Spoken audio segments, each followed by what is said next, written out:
Schrodinger's cat changes teams? Matt Powell gets, well, everything wrong. And the world's second worst rapper tries to decipher some nonsense. Those stories and more today as the plot thickens.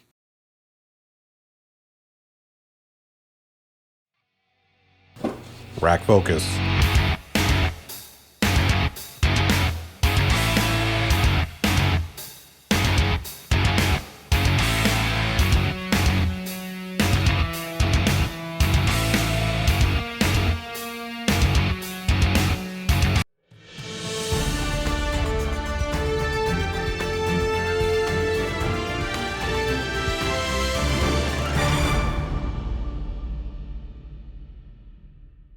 Good afternoon, everyone. Johnny O from the Plot Hole. Let's get a check-in with the community.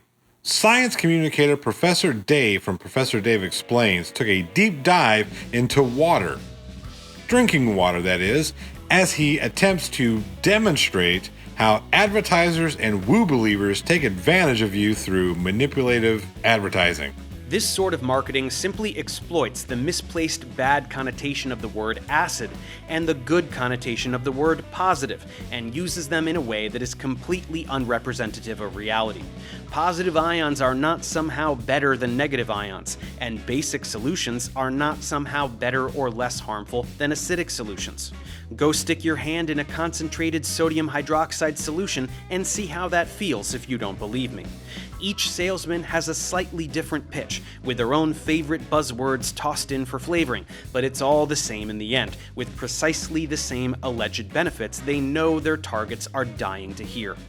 Boosting immunity, increasing energy, detoxification, disease prevention. These are simply lies. The most absurd is the claim regarding better hydration. That's right, this water is much more watery than water. In a similar vein, we have detox water. This is sometimes referred to as infused water. As you can see here, it's just water with yummy stuff in it. Some people are straightforward and don't really pretend it has any outlandish health benefits, instead simply stressing that drinking water is important and adding flavor with fruit and other things helps us drink more water. If all you want is yummy water, there's no problem at all. But others try to jump on the detox bandwagon and claim that this helps your body get rid of toxins. Apart from not knowing what toxins are, as toxins are by definition of natural origin, this is totally fallacious. If you have a liver and 2 kidneys, your body is doing all the detoxification it can ever or will ever do. Make sure you take notes. Professor Dave provides detailed information. Master of Ceremonies and the world's second worst rapper, MC Toon, continues his plight against the very expert Mark Steele. I was very interested in quantum mechanics from quite an early age. I saw Splitting the Matrix, and I basically didn't sleep for a week or so, but that sent us on a journey where I had to investigate. There was something I'd seen and I couldn't understand it, and I was terrified. And it led us to try and understand everything that the teachers weren't telling us. In fact, I was a terror at school. And when I got to like 11, 12, 13, I was hard work because I knew the stuff they were telling me was incorrect. In fact, my physics exam, I just got up and walked out because it was basic physics, and I'd already went beyond that. I'd already read about the quantum fields, and I knew that everything that they were talking about was basically bullshit. So there's a few things in that little clip that are interesting. First, he talks about watching something called Splitting the Matrix. Now, I looked for this. I couldn't find anything that named Splitting the Matrix that was in the 60s because it was when he was 8 years old, he said. So if anybody knows anything about something called Splitting the Matrix that would have been out in the 60s maybe, post it in the comments here. Then he talks about walking out on his physics exam, and the best I can tell, that's his O-levels, which would be when he was 16 years old. So he walked out of the physics exam because he said it was all wrong, but in reality, it's because he didn't understand any of it. Mark Steele isn't the only one who doesn't understand. I mean, I hate to pick on somebody because of the way they sound, but Mark Steele has a very thick accent. In fact, his accent is so thick that Google thought he was speaking Vietnamese. Go figure. Dr. Dave, the beer professor, highlighted everyone's favorite leg sweeper, Glenn Serio, as he pulled some of the most moronic stunts I have ever seen. You a sergeant? Hey, I'm talking to you. You need assistance? Yes, I do. What do you need? I need to speak to a sergeant or a captain, whoever your highest level of command is. I'll let them know. Okay. Do you know an ETA? No, I don't. Find out. That's what I pay you to do. One day, Glenn was smart off to the wrong person. Hi, Glenn. Hi, how's it going? Good. I want to report a crime. Yeah, Sergeant Fairchild already told you exactly how to do it. No, I told him I want to fill out a witness statement. No, you go online, you go to the... No, he said he'd give me a witness. No, he did not take He that. did, I have it on video. That's fine, I talked to him on the phone. He told Okay. he told you to go online, Uh-huh. file your complaint, and upload your video that way. Are you a sergeant? I'm an acting sergeant tonight. Because aren't sergeants 3 stripes? That's correct. So you're more like a corporal then? That is correct. Okay, so you're probably not capable of handling this matter since... I am capable of handling that. Is there somebody else, a higher command? No, there's not. How about the North Precinct? No. Okay, I need a witness statement complaint form. You were told exactly how to handle your complaint. You go online. You want to give me a witness statement complaint form? No, I do not. You sure? Yeah. Okay, you want me to go get one myself? You can't come in here. Are you sure? Yeah. What law is that? You can go online and file your complaint. Good night. So you're... Okay. Glenn, who has no common sense at all, sneaks up on the lieutenant that he wants to file a complaint on as he sits in a darkened parking lot.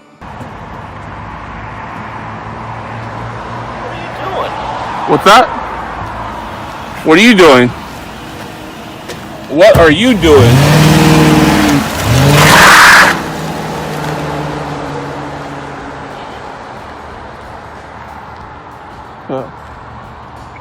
How he didn't get shot, tased, or even arrested is beyond me.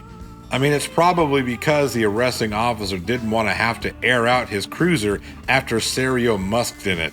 Finally caving to the pressures of covering stupidity at its finest, YouTuber Schrodinger's cat has decided to switch teams and play for the frauditors. It's happened. Hi guys, I'm at the Portsmouth, Virginia post office. Let's go in and see if they respect our right to film.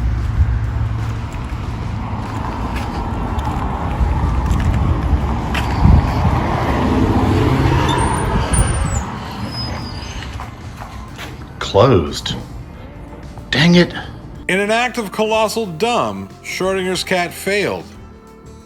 He'll fit right in with his new frauditor friends. My new favorite shiny knight, Sir Sick.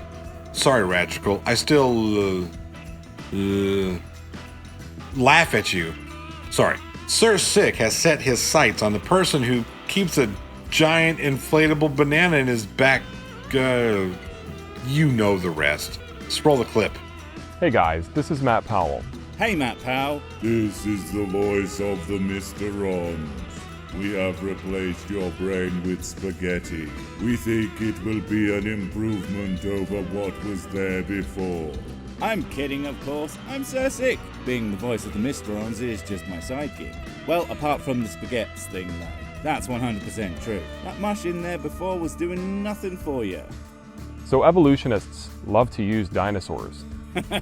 Oh god, I couldn't ask for a more perfect opening sentence, could I? Yes, Matt.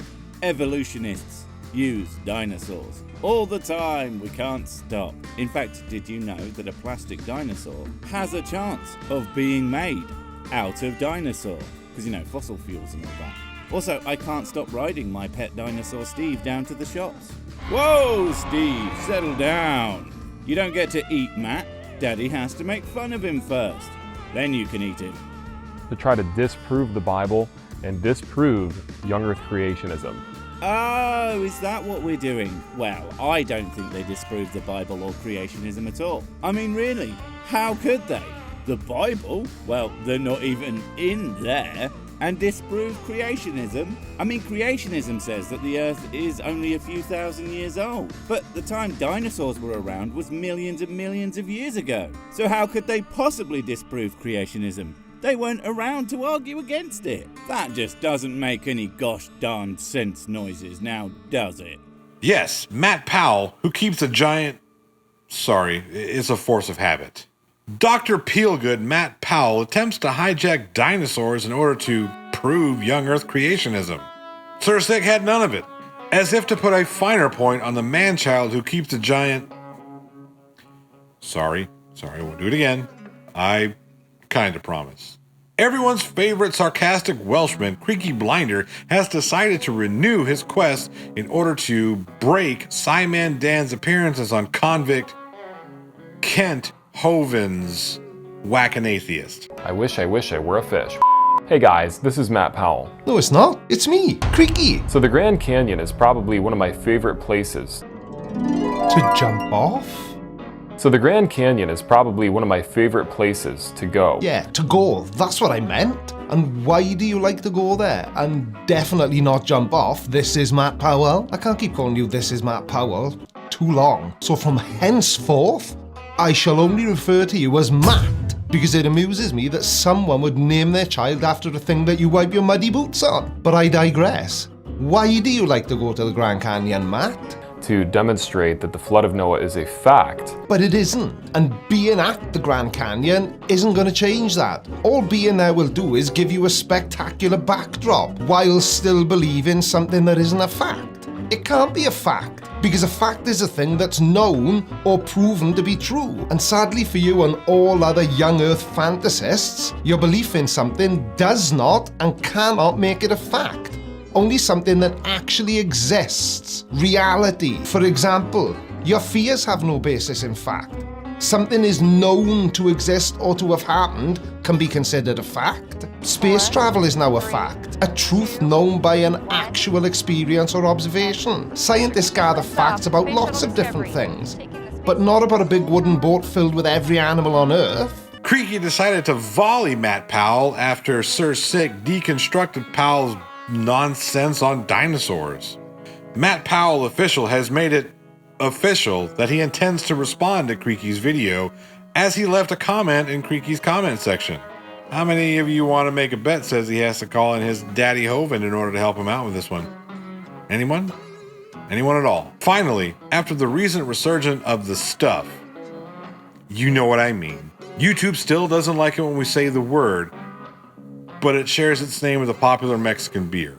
Anywho, after the recent spike of the Delta variant in the United States, it's time that we admit that our leaders fumbled the ball on this one. Yes, opening up the states was premature, especially when you did it while lifting the mask mandate. Look, I get that some of you really don't like wearing the mask. I mean, I don't either. But as I sit here waiting to find out the results of my youngest daughter's Rona test, I can't help but get a little bit angry at all the Karens and anti-maskers out there who refused to do something as simple as put a cloth over their face while they went and shopped, thinking that their rights trumped the rights of my daughter. No, Karen, your rights aren't more important than my daughter's. And with almost every hospital in the state of Texas reporting that there are no beds for children, that leaves many at serious risk. Joel Valdez was shot 6 times in Houston and had to wait almost 2 weeks before he can get into a hospital in order to get the surgery he needed to fix several broken bones and remove lead from his body. Imagine that. You're unfortunate enough to get shot 6 times, yet fortunate enough to live that, all the while still being unfortunate to have to wait 11 days before you can go to the hospital to get fixed up. All that pain and suffering because Karen has some sort of magical and imaginary medical condition that keeps her from wearing a piece of cloth on her face. And not only that, Karen gets all of her medical advice from Facebook, so obviously she can't get the vaccine. This whole situation was handled poorly at best. Now it's time that we take a long look at who's running for our state and local governments come election time. We need to clean house a little bit. And that's our show. If you enjoyed yourself, like and subscribe to the channel. Share this on Facebook and Twitter as it seems to help the algorithm. I want to send a huge thank you to all of our patrons and channel members as their continued support has helped me put on this show. As always, I'm Johnny O, and I'll be sure to keep you updated as the plot thickens.